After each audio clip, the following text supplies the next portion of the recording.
Hey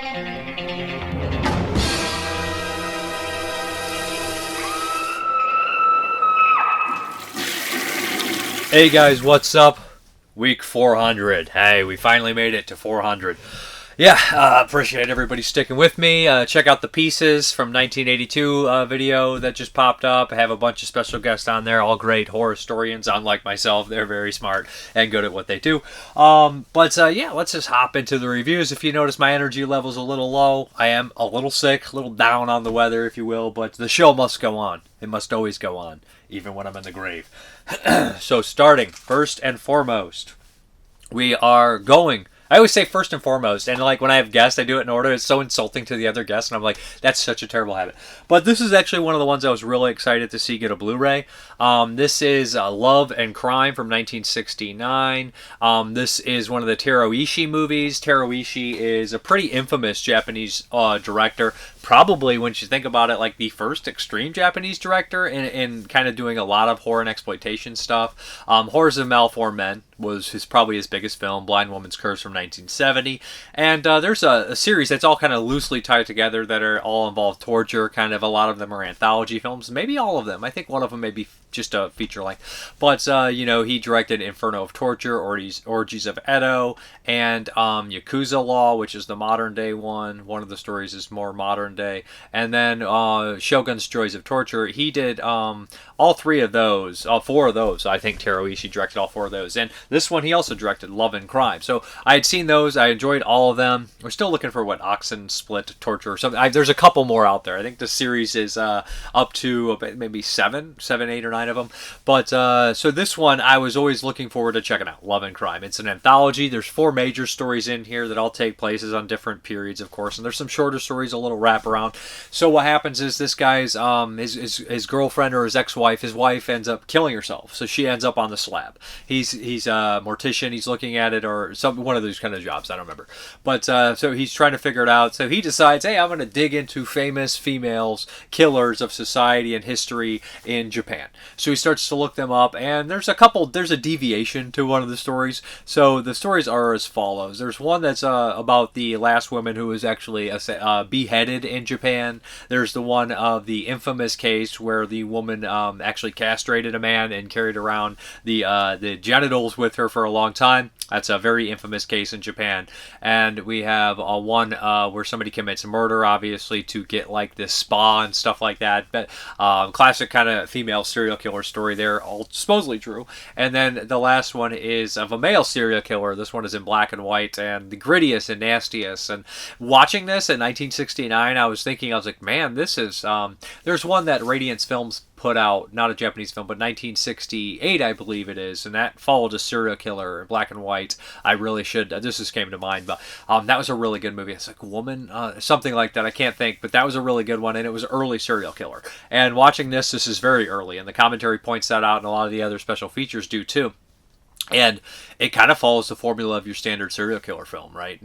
Standard now, but not back then. And we follow the killer's exploits. And it's real gritty and dark. And they have these pictures that are thrown into there. Reminds me of Henry Portrait of a Serial Killer. Really good short. Really demented.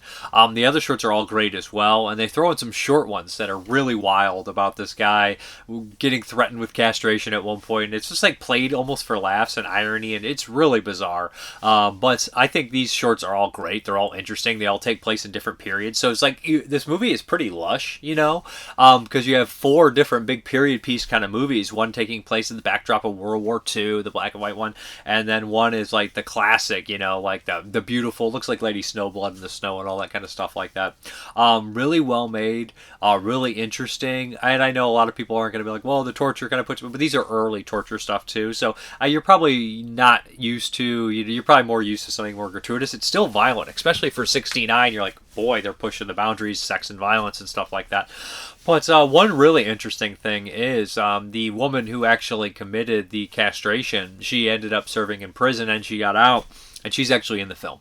And the way they filmed the scene is obviously 80 yards, stuff like that. But it's really weird that she's in here, and without context, you're just like, what is this scene? You know, in Western world, we wouldn't recognize that. You know, but I guess if you take a really like famous like killer or something from the Western world, maybe you know, other characters, other countries would recognize that person. You know, I'm sure a lot of people would recognize Jeffrey Dahmer or something like that. But it's just a really interesting kind of touch to this movie. As far as the special features are concerned, where are the special features at? Because there's some good ones, too. Yep, we have DVD and Blu-ray. We have audio commentary by Jasper Sharp and Amber T. That's interesting. That's good. They talk about looking into the real cases and the history of the director and all that stuff. Brand new filmed introduction by Mark Schilling. And there was another... is that pretty long? I feel like there was a fairly long look. And Mark Schilling, maybe it's pretty long. There's like a long that little doc on here where they talk about Teruo Ishii for quite some time, talk about the differences and the interesting aspects of it. But I love seeing this, man. It was just one of those ones that was like, I kind of had given up on seeing the rest of those released on Blu-ray. I was like, we got the 4, maybe we won't see the other ones, but now we got Love and Crime. Here's hoping we get the other ones. Bushido, I can't think of, and Oxen Split Torture. Not all directed by Ishii, though. But Ishii is a really interesting director. If you haven't checked out his work, I'd recommend, you know, Horse of Malformed Men is the one. It was banned in Japan. It's an infamous film. 68, I think, actually. A year before this, possibly around this time. But I don't know if you'd start with that one. That was a really weird movie. Blind Woman's Curse is also really... I don't know where you start. But you might want to just dive headfirst in, watch Horrors of Malformed Men, but don't give up. If you don't like that one, because I first saw that and I was just like, what the fuck is this? And I grown an appreciation for it. But I wouldn't start with that one, but hey, you might as well. But don't give up there. Watch at least 2 of his films, but they're good stuff. He also did non-horror stuff too. He did the Abashi prison films, which I covered on here as well, that I think 88 or Eureka put out, but those were really cool movies as well. So yeah, this is good stuff by Teruo Ishii, Love and Crime, Torture Anthology. And I also kind of want to touch base on a little bit on anthologies, right? So we look at like Britain at the time in the 60s and 70s. We're doing the Amicus anthologies, right? We had like Dr. Tear's House of Horrors and Tales from the Crypt and all that kind of stuff like that. Amicus doing that. And then if you look over to like China and Hong Kong and stuff, they had, well, Hong Kong in particular, in the 70s, you had the Criminals anthologies. And you also had some haunted tales and stuff like that in the early 80s. And then you also, what was the other country? You had the Shake, Rattle, Roll movies. Is it Shake or is it Snake? I can't ever remember the ones from India, the Rapi Films ones. There's like a dozen of those, more than a dozen now, but in the 80s. And America never really had an anthology series that went past a couple. I mean, I'm not Calvin Creepshow 3, but I guess you could count Tales from the Dark Side. There never really was that push, right? Where there was just tons and tons and tons of anthologies that were connected by the same company or the same thing like that. It's just a bizarre kind of phenomenon, but that America really didn't do. But we have all these different anthologies at different times from like Hong Kong or Japan or, you know, India and all that kind of stuff like that. But yeah, and Britain too. So check out Love and Crime. I really recommend it. Okay, the next one here is a really wild, bizarre, strange film. This is The Cell from 2000. Now, this is weird. This is the 4K from Arrow. I had never seen The Cell when it was initially released. I just heard about it so many times. Jennifer Lopez, Vincent D'Onofrio, Vince Vaughn. I can't think of that guy. The guy from Dawn of the Dead remake is in here as well. But you know, I'd heard it was kind of like their weird, kind of crazy crime thriller. You know, in the vein of like a Seven or something along the lines. 1995 came along, and Seven was put out, and we had a lot of these kind of crazy, weird, wild, you know, serial killer films, and that's what Cell is. D'Onofrio plays this serial killer who basically has this really crazy ordeal that he drowns the victims, and he's obsessed with like hurting himself and binding him, like putting these hooks in his body, which leads to, if you watch the director's cut, one of the most crazy scenes in these movies, especially for a mainstream film. One of the wildest masturbation scenes, I think, for your money's worth, but for your money. And yeah, that's just a wild, weird serial killer. And what happens is he had recently grabbed a victim, and he ends up going into a coma. When they go to apprehend him, they figure out who it is, and they cannot find the victim.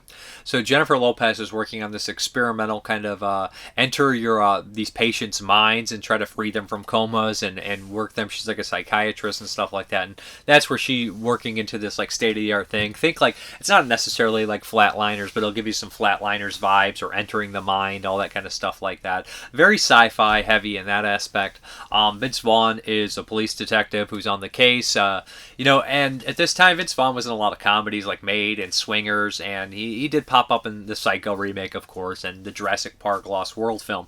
But Vince Vaughn really, I don't want to say this in a rude way, wasn't taken necessarily as a serious actor. Not that he wasn't a good actor, but he just wasn't in a lot of serious films. So, I kind of always enjoyed Vince Vaughn. I know he's in a bunch of other films later on now and kind of broke that mold, and then even went back to comedy and stuff like that. But so he's the main detective on the case. So essentially what happens is they want to take a chance and do something with Vincent D'Onofrio, kind of against normal protocol, and try to figure out where this person's is before it's too late. So J-Lo is going to enter the mind of Vincent D'Onofrio. And when you enter the mind of a serial killer, right, wasn't that the tagline of Shram, the York Bucarat movie, enter the mind of a serial killer or some journey, whatever bizarre thing like that. But so we see amazing visuals. This director is highly visual, and he talks about in the special features, which is a long making of kind of deal. It's like an hour and 20 minutes of him just talking about the film, and he goes into production, pre-production, post-production, how the film scored against all the ratings and all these kind of things like that. Very interesting stuff. Very interesting guy.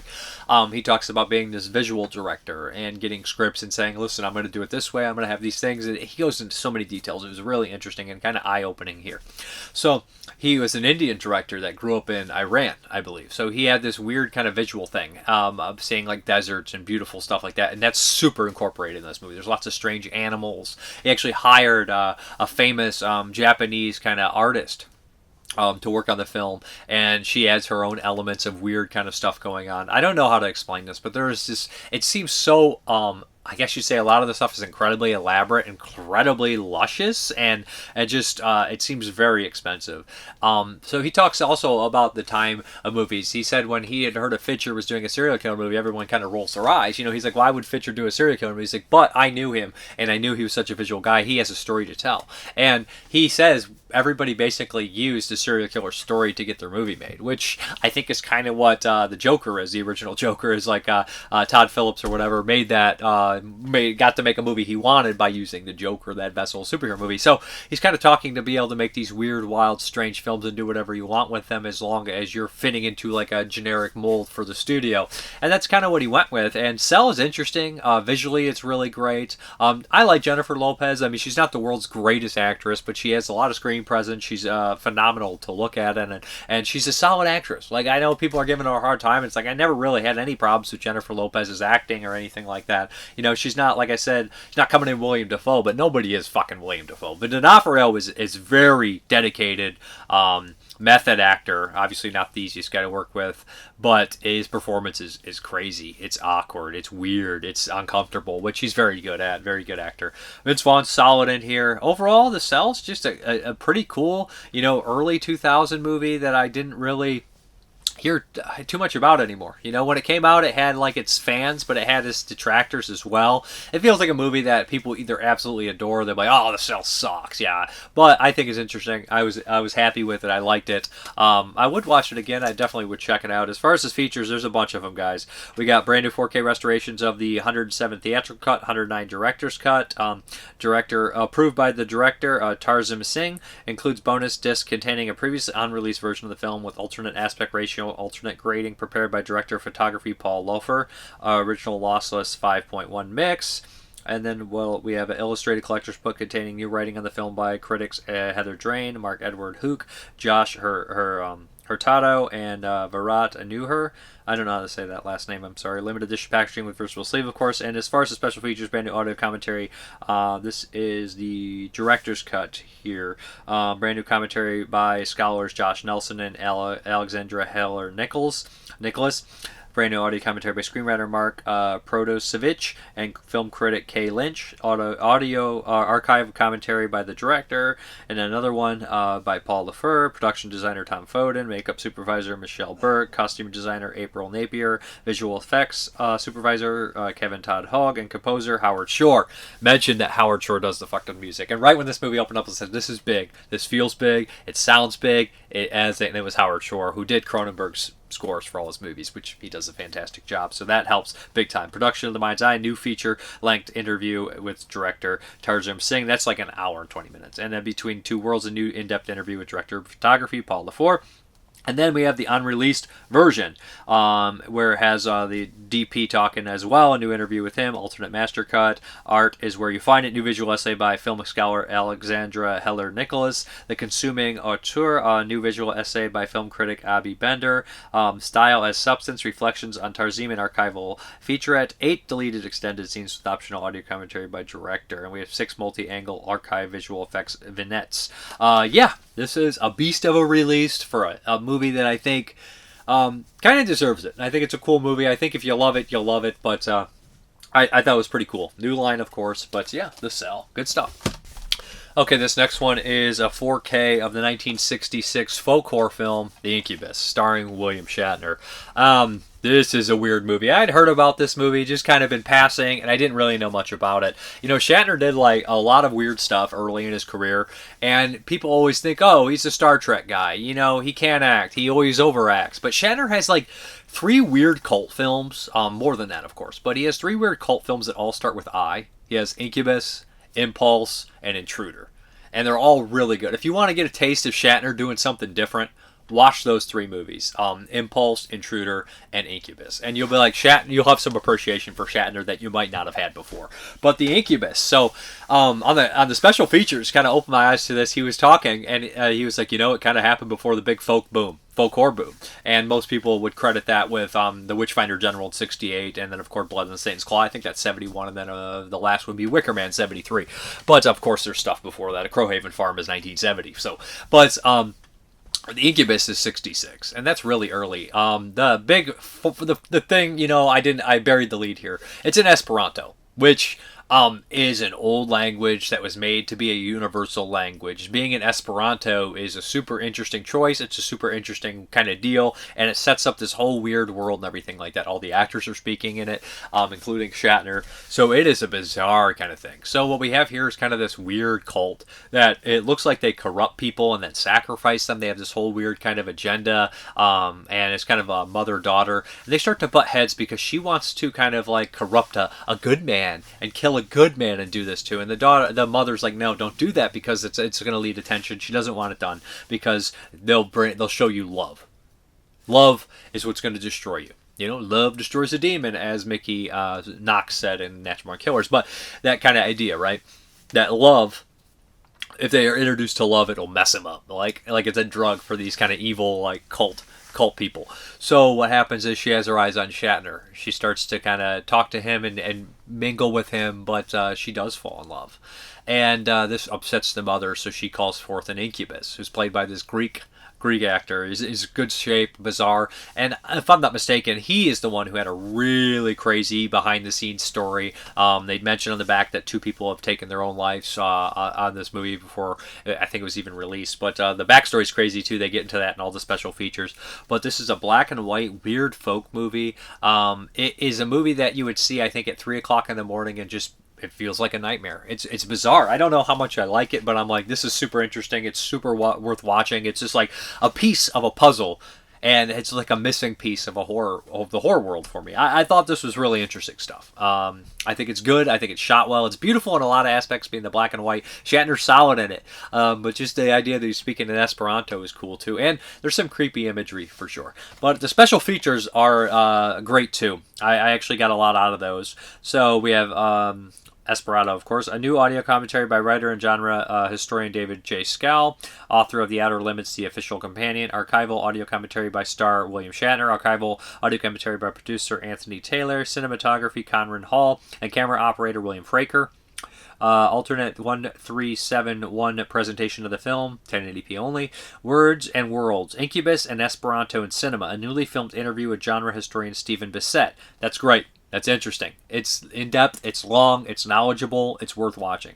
Intercina Lingvo, which is Esperanto. I'm having trouble with it. History of Esperanto, newly filmed interview with Esther Skoll, author of The Bridge of Words, Esperanto and the Dreams of the Universal Language. This is interesting. Talks about the person who created Esperanto, how it's still kept alive, all that kind of stuff. This is like going to school. This thing's like going to school.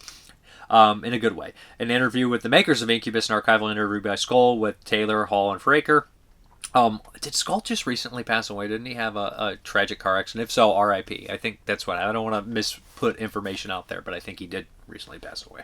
That also is interesting to hear them talk about it. I'm sure that a lot of them have passed. And then we have video trailer, Versatile Slave, commissioned artwork by Richard Wells, illustrated collector's booklet featuring new writings by the film by Frank Collins and Jason Krupa. Yeah, cool release. Another one of those ones that I think people will be really interested in checking out. Incubus. Not to be confused with the 1981-82 movie by John Howe, which is a great movie too with John Cassavetes. All right, guys, we're back into that Shaw Brothers set. Disc 7 and 9, and 9 is a bonus disc. But here we go. The Avenging Eagle is popping up here. This is actually by the director of The Human Lanterns from 1982, a great horror film. And yeah, so this is a wuxia movie. There, I got it right this time. Now, wuxia is basically like, kind of in lamest terms, you know, just looking it up, it follows kind of like traveling like warriors that have possibly superhero like qualities, and that's kind of what this is. So we're following Tai Lung, who is in half these movies in this box set, and Fu Shang.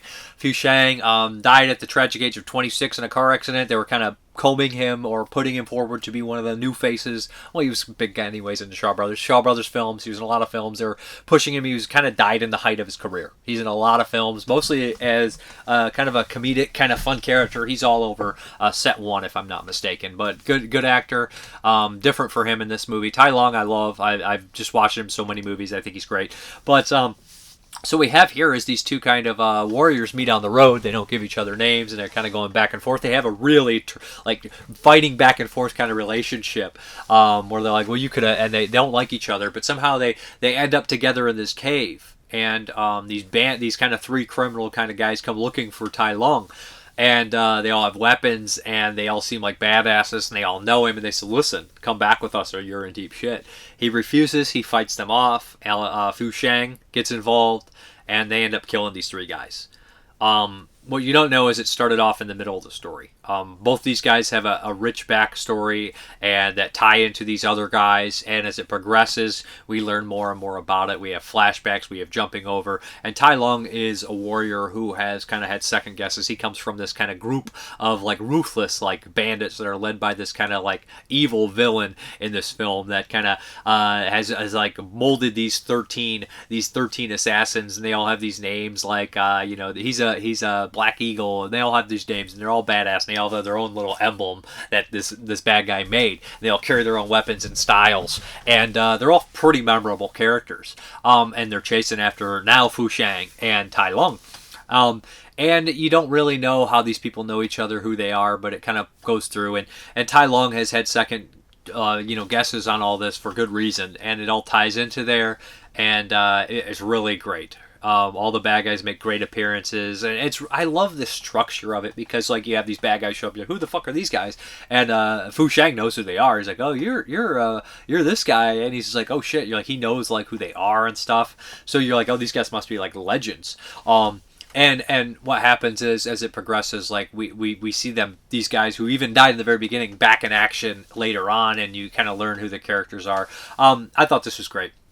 I love this one. Very entertaining, very good ending, very tragic ending, as it should be. Great performances by both the leads. I would recommend Avenging Eagle. And as far as the special features are concerned, what do we got? We got brand new commentary, The Avenging Eagle by martial arts expert Frank Jin. Can't do wrong with him. Okay, next up is The Killer Constable, and this is by the director of a lot of Shaw Brothers horror films.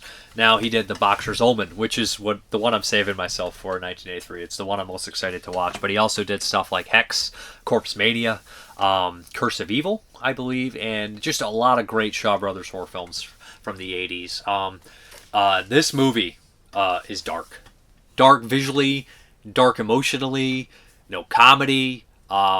This one doesn't look like a lot of the other ones. Like, a lot of the Shaw Brothers, when I think Shaw, I think bright lights, villages, stuff like this. This is rainy. It is dark. It is gritty. Visually, it's great. You see a lot of these cold, like, wetness and this, like, flames and, like, fires and, like, campfires and stuff. It's a bizarre, look in comparison to them. Like, I know, like, some of the horror movies do have that look, like Seeing of a Ghost is really dark and kind of gritty looking. But this one kind of is a period piece, of course. But, yeah. So what happens is this group of robbers they end up stealing a bunch of money from this kind of like dynasty, right? So the commander's like, listen, I'm going to hire this constable who is known for being a ruthless son of a bitch. He's violent. He doesn't take prisoners. He kills everyone. Says he wants to hire this guy and his team to go catch all these, to kill these robbers and get the money back. So that's what his goal is. He ends up leading his men, and he picks some of these men. And one of the guys tells him, "Man, you kill for no reason. You're killing these people. It's wrong. It's fucking wrong." A friend of his, and he says, "Whatever. I do it because," and whatnot. And as it progresses, you get more humanity from this guy who is killing all these people. And his friends start to die in violent ways, and they're like, and by the end of it, you realize that they're just all cogs in the machine. And it's tragic and sad and depressing, and they're not really any heroes in this story. But it ends on a note where I said, but I literally was like, but he's, heartbreaking stuff. Like I said, this one has like dark moments. It doesn't have moments of comedy. Like a lot of the ones will have silly funness or these kind of moments. There's like bantering back and forth that can be considered funny, but it's a dark movie. Visually, and like I said, it's excellent. It's one of the best visually looking one of the Shaw Brothers movies if you want to set a mood. The atmosphere is fucking fantastic. But overall, I'd really recommend Killer Constable. Good stuff. Lots of violence in here too. And then we have 3 brand new commentaries on Killer Constable. One by film critic historian Tony Reyes, one by Frank Jin, one by martial arts expert Brian Bankston. And we have additional and alternate scenes for South Korean version of Killer Constable in standard def, of course. But really excellent. Another double feature here. I would recommend checking out. So far, this set's been awesome. I don't know if I can rank them. I'd just say like top tier, mid tier, bottom tier in the set. But none of them were horrible. I just was really happy with those last 2 as well. So yeah, check them out. Okay, this next one here is from Eureka Films, and this is Running on Karma, starring Andy Lau from, I think most people have probably known from the War Kong Wai films, a bunch of those, big star in Hong Kong, and so this is 2003, kind of late, but this is a really weird movie. Andy Lau plays this, what you think is just a stripper, and he's a giant bodybuilding muscular guy, but he's clearly in a suit. So I was like, what is going on here? Is this a goofy, weird comedy kind of style film? But it gets bizarre. And the term running on karma is exactly what is going on here. So he gets busted in the sting in the very beginning because he takes off all his clothes. It's not really gratuitous or as sleazy as one would think by the way I'm explaining it. A female cop kind of goats him on. He doesn't know she's undercover. He gets arrested. But at the same time, there is this kind of Indian killer who is a contortionist. He can basically bend his body and fit into things, and he has murdered someone. And there's a really gnarly murder scene, and these cops are looking at it and everything like that, and he crawls out of the hole, and he starts to run away and escape this really tight spot, this box. And he hurts a lot of the police officers on the way after he gets arrested and escapes. And Biggie, which is Andy Lau's character, is what they call him. I love the name Biggie. So basically, they run into each other, and they're basically both these two kind of separate cases get intermingled, and this female cop gets kind of intertwined with this, and Biggie gets drawn into it, and they think he's involved, and they beat the shit out of him. They eventually let him go, but you realize that he used to be like a Buddhist monk for several years, but gave it up, and he has these kind of special powers where he can see the karma in people. Now, karma is a very bizarre thing, and especially when you get into like Asian like films and stuff like that. It's just, I don't know. It's like explaining a religion in like layman's terms. This is not easy. But essentially what he is saying is that he notices that this woman from a past life is in danger for what, somebody who she was in a past life has done. And when she sees like visually and all these kind of things like that. As the movie progresses, they obviously like have a budding romance, and we almost have like these superhero moments at times when they're like kind of like apprehending crime together.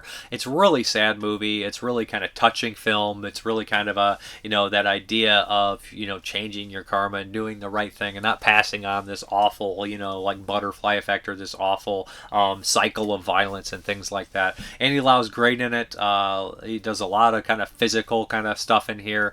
It's a weird tone. Like, I don't want to say tone. It's a weird film in general because like at times it's lighthearted and fun and action packed, but then other times it's kind of violent and dark, and kind of sickening. Running on Karma is an interesting film. I really enjoyed it. It's the only it have to be a Hong Kong film, right? It have to be made there because the tone and stuff like that. If you're used to those, I think you'll dig it.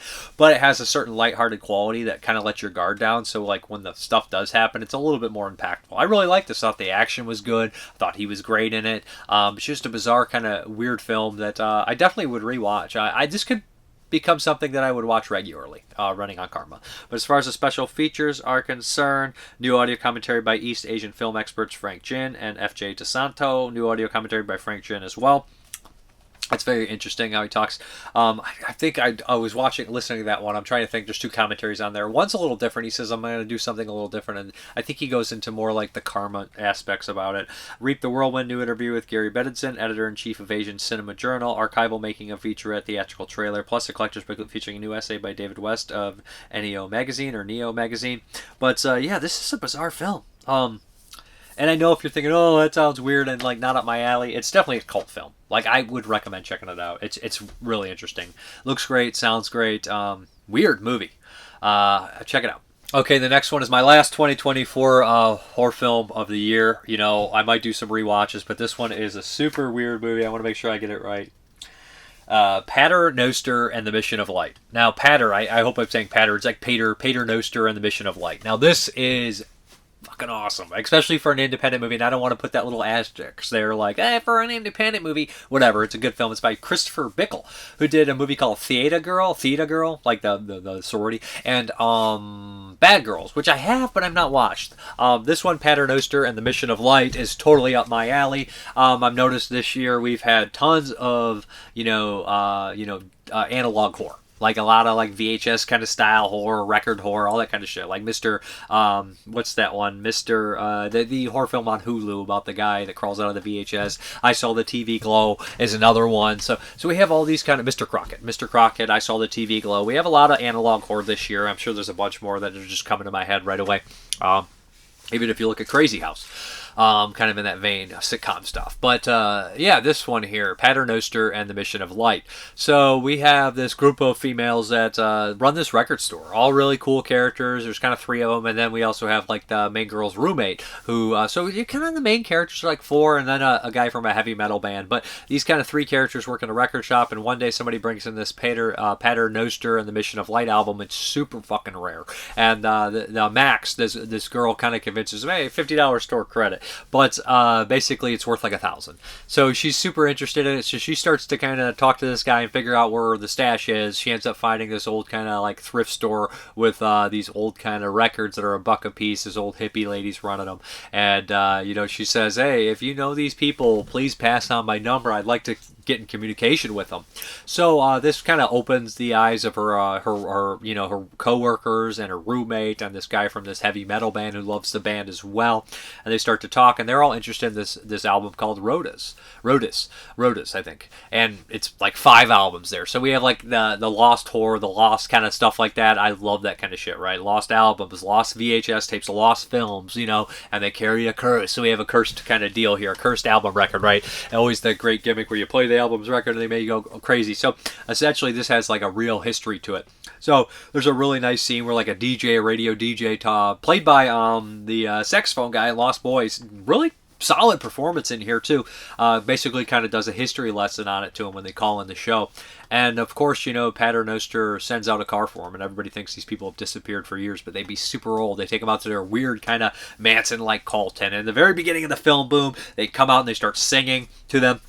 And that song's been stuck in my head ever since, man. I've gone crazy. But no, it gets crazy. It goes where you think it's going to go. The people are bizarre. They have weird practices. And there's a reason they look so young for how old they are. But yeah, it gets gory. It gets violent. It gets trippy, psychedelic, great music. Just wild, weird-ass movie. Great climax. Don't want to spoil anything. But I love this movie. It's really good. I'm thinking, you know what? I had a lot of good indie horror films. I haven't watched that many this year. I used to watch a bunch of them, but I watched this. I thought it was great. Side Effects May Vary was really good. Trivial was really good. The Emasculator was really good. All cool ass movies. The Coven of the Black Cube was pretty cool. Or there's the Coven of the Black Cube was pretty cool. Keep getting fucked up because that damn movie Coven. It's like Coven. Fucking damn it. But you know, they've all been pretty solid. And this one, I think, sits right at the top for me on the indie movies. Great stuff. I might end up picking it up. I watched it on Night Flight. I got a subscription to Night Flight. Checked it out. There's a Blu-ray as well. Maybe I'll buy it if I get a chance. But really recommended if you like this sort of thing. And the characters are solid. I liked all of them. I was rooting for them. Good stuff. All right, let's get into those 1982 movies.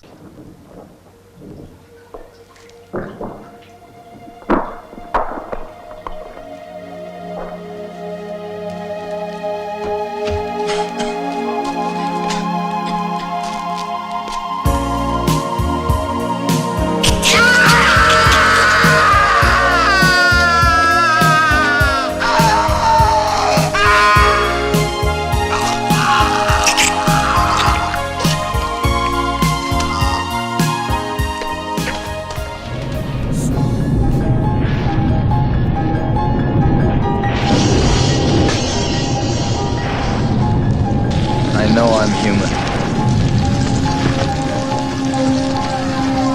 If you were all these things, then you just attack me right now.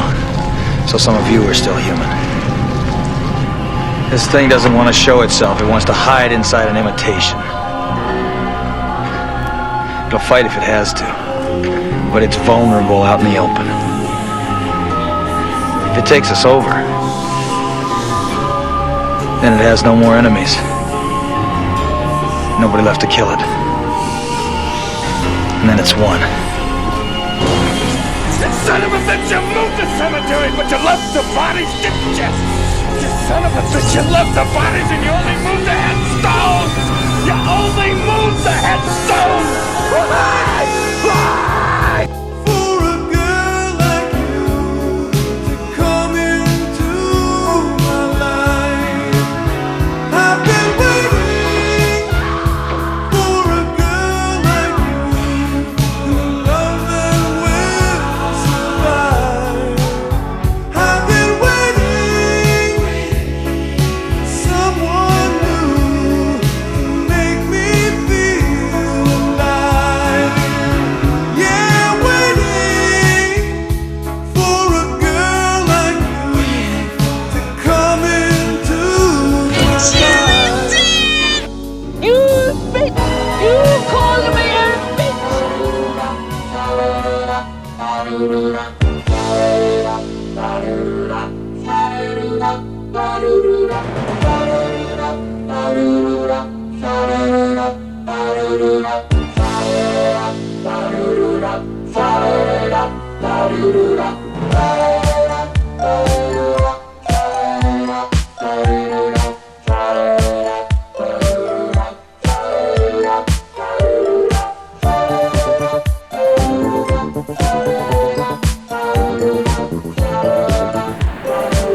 What's in the basket?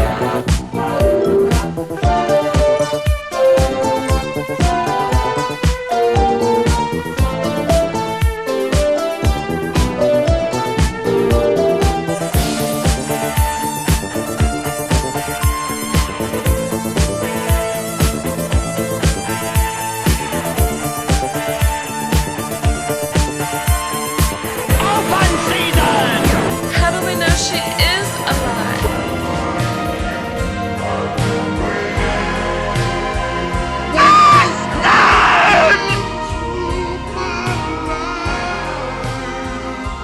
Say, please stop it. There's no more time.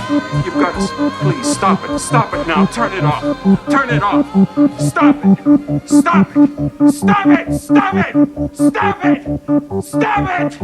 Stop it!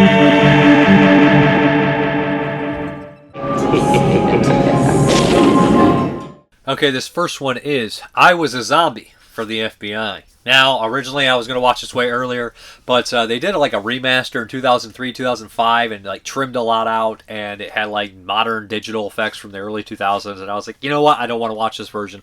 Not liking what I'm seeing. Want to watch the original 82 version. The only way to watch that was on Night Flight. I guess they own this, probably debuted on that. This is actually directed by the guy who directed a bunch of ZZ Top music videos, so that's all I really know about the guy.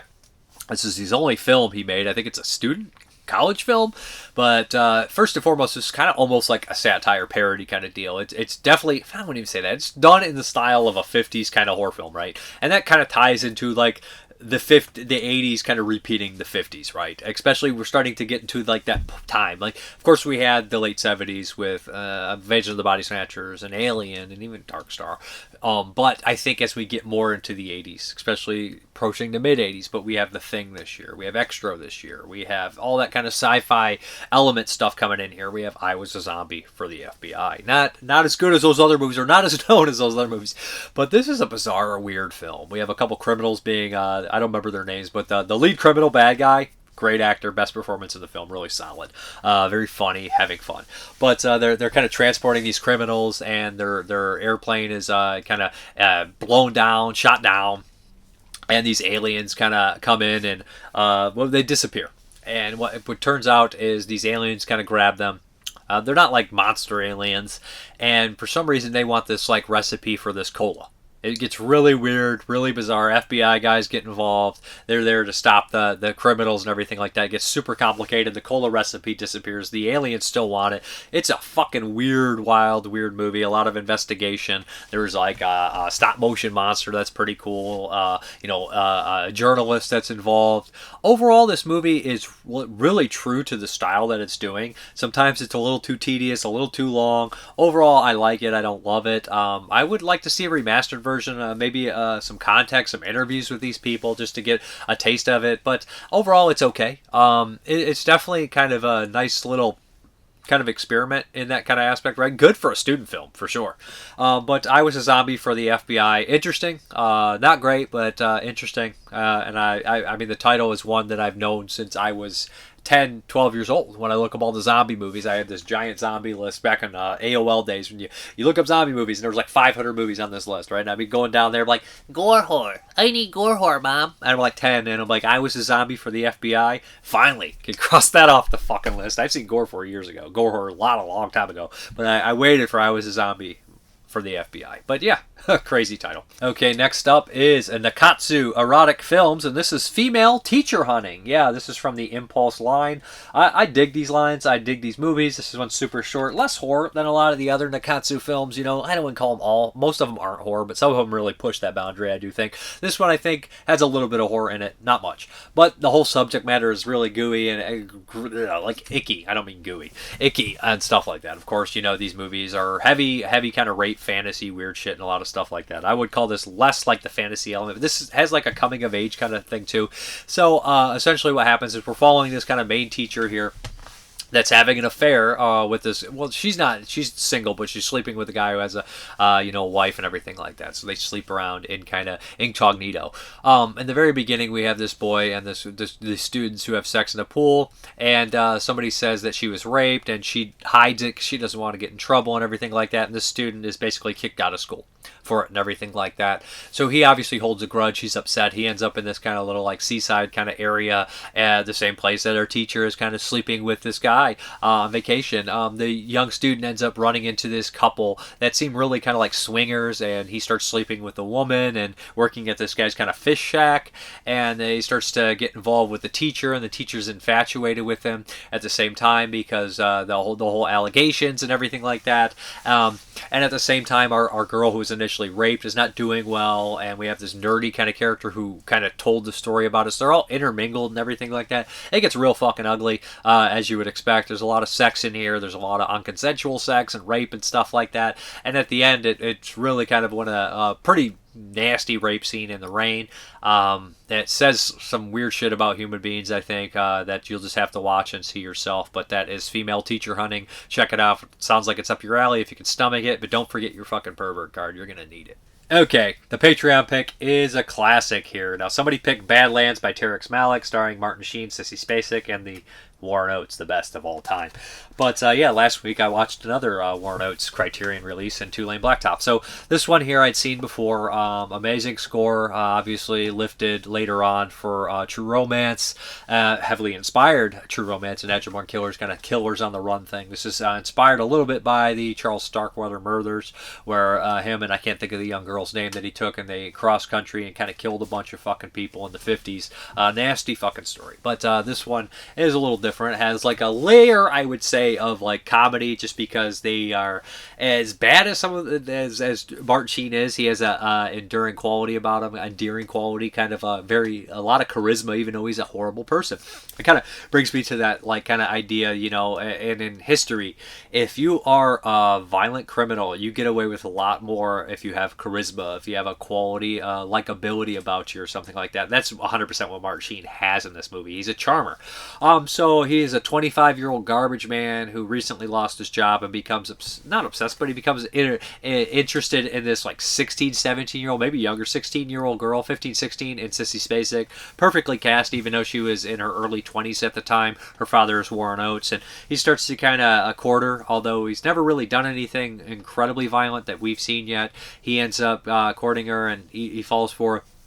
Warren Oates is kind of a commercial painter by his job, and one day he decides that he doesn't want Martin Sheen obviously seeing his daughter. His interactions with Martin Sheen are great, just the way he acts and he barely acknowledges him and stuff like that. But the whole scene, I'm going to spoil this, but the scene where Martin Sheen actually kills Warren Oates and how Warren Oates acts is like, it just like goes and gets the phone, ignores him, kind of doesn't take him seriously. I was like, that seems so realistic. And that's another thing about Badlands is how everything seems so natural. Everything seems so real. A lot of the lighting is natural. The mother nature, it seems natural.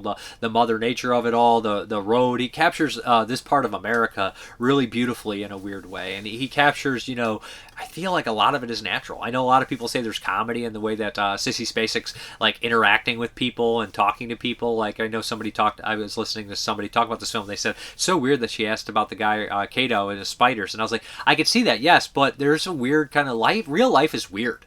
I mean, what's he gonna do? Real life is so bizarre, and I don't find that unrealistic that she would be asking that. She of course has this narration that gives you like an insight in her mind, and almost like her weird kind of innocence, but also like understanding. It's strange. She's like an intelligent but also simple girl at this. It's weird to go about it.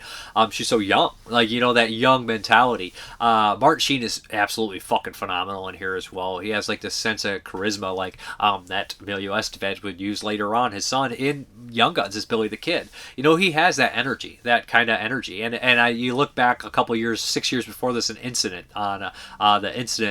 film On the Train with Martin Sheen, as he played him and Tony Mustante from Bird with the Crystal Plumage, played these like punks on a train, and he's perfect in that kind of role. He's more crazy in that and chaos. In this one, he has like a charming quality about him. But they end up kind of killing the father and going on a run and killing a bunch of people, and you know, and the realization that she just doesn't want to be involved in this anymore is interesting.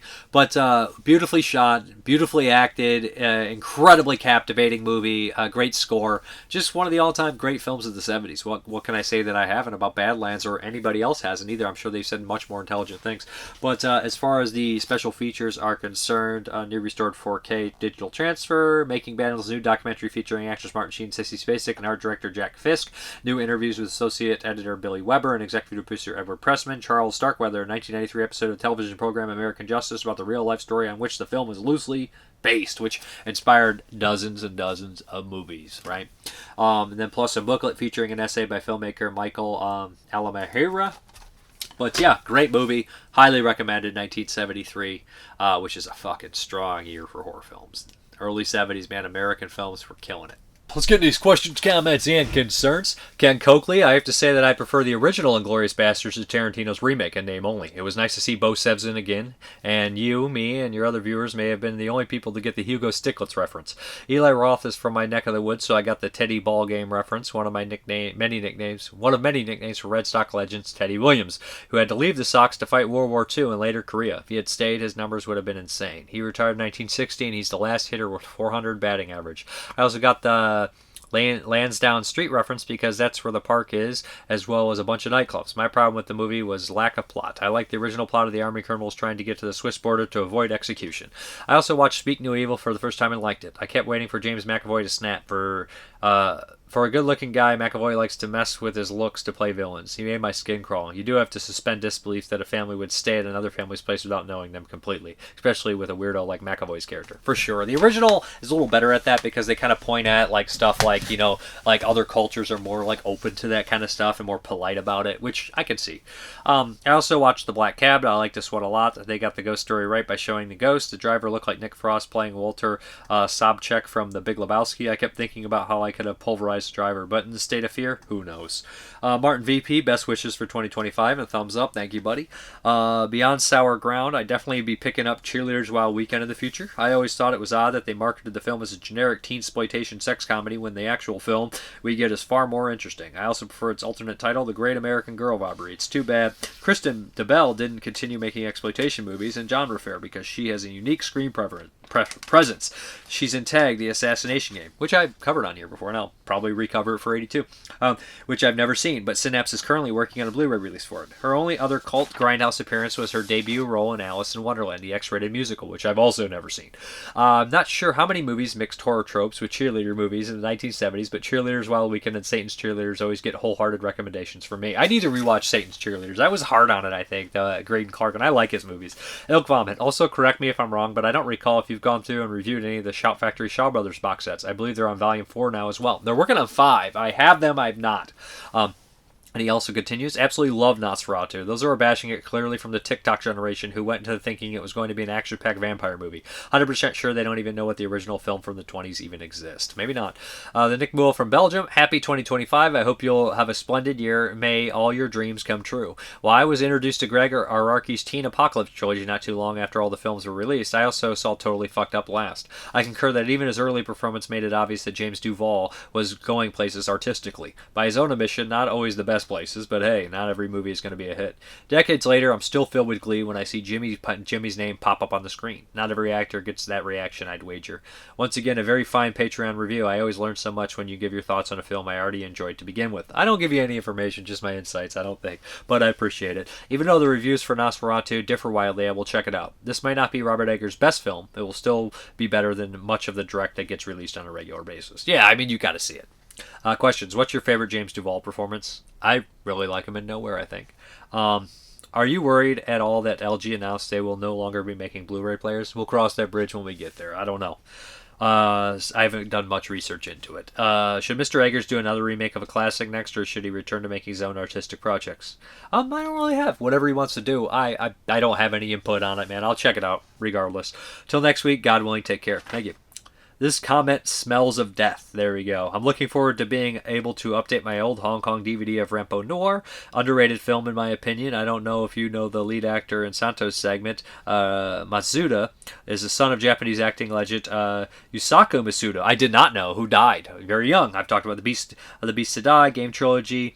The recurrence of poison as the plot point in Chor Yoon's films is probably down to the fact that a lot of them are based on novels by the writer Gu Long, a prolific wuxia author who tended to recycle ideas in his stories. Cheerleaders Wild Weekend sounds a bit like Nakatsu classic White Rose Campus, Everybody Gets Raped. Yes, that movie's fucking wild, though I'm guessing it's a bit less offensive. Happy New Year to you. Happy New Year to you. Yeah, it's much less offensive, much less rape. What the flick? I didn't care for the Invisible Man remake either. Hollow Man was a better Invisible Man remake. A Descent into Madness is far better story than Abusive Prick becoming Invisible Abusive Prick.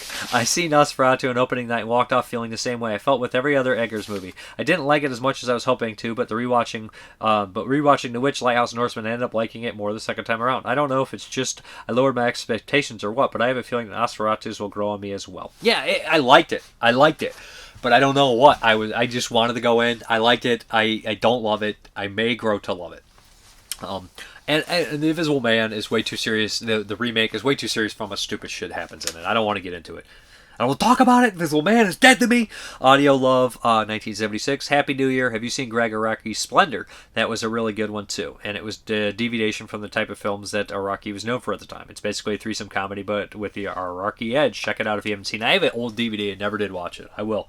Fat Pig, The Conqueror. Happy New Year, dude. Back at you. YouTube is so cool. Have you tested all the VHS tapes to make sure they all play correctly and aren't damaged? I have not. But a lot of these I bought when I was 12, 13 years old, and I watched them then, and I have a dehumidifier in here to help. Some of the tapes I bought over years, honestly, most of these tapes I bought probably 15 years ago or earlier. So I don't watch my tapes. I know that's shitty, a lot of people say. I'm worried. I don't, like, let's say, for example, one of these fuckers has mold, and I don't see the mold. I would check, of course, if I was going to watch it, and then my VCR has mold. And then the next tape has mold. So a lot of these movies I either have on Blu-ray, bootleg, or online options that I have that have much better quality than the VHS most of the time. There's a couple, though, that I would probably pop in the VHS to watch that the quality wouldn't be better anywhere else than the VHS, and I would watch them then. But I'd be very careful. I do not know. I'm sure some of them probably do have some damage, honestly. But most of them I think would probably be okay. And where are we at? Where are we at? Angela150. Dear James, I wish you all the best in the new year. You are great and interesting in your reviews also. I missed your last reviews, but going to catch up. Thank you. Brian Gulsner. You're right. The best at building suspense and keeping us captivated. Tarantino. I would have thought the bar scene was 10 to 15 minutes at most. He's referencing, I said it's like a 40-minute scene. It goes by so fast. Bill Clay. No, you said Silver instead of Silver. The film's called Silver. All right. Mark Jones at large. Nice reviews. My favorite QT movie has always been Jackie Brown. However, I can't say that Jackie Brown's the best QT movie. The films do better as they go on. I love all of it. It's hard to... I don't know. I can't pick. Quinn25, wishing you a blockbuster 2025 year, sir. Thank you for the interesting and entertaining content. Thank you. Way Up Dude gives me a thumbs up. Thank you. Brendan Timmons. I had the same reaction to you to Nosferatu. I wanted to love it, but the generic possession stuff took me way out of it. Congrats on 400. Thank you. At the possession, there's always something in modern movies that, like, this movie could be a masterpiece, but there's always something, like, fucking thing like that where I'm like, that sucks. But hey, that's just my own preference. But yeah, you guys, thanks for 400 episodes. Going strong. Never missed one. I'm going to jinx myself. But at least let's make it to 520 before I do. Come on. Fingers crossed. Thank you. Out of here, guys. All right, guys. Thank you very much for watching. And as always, have a good one.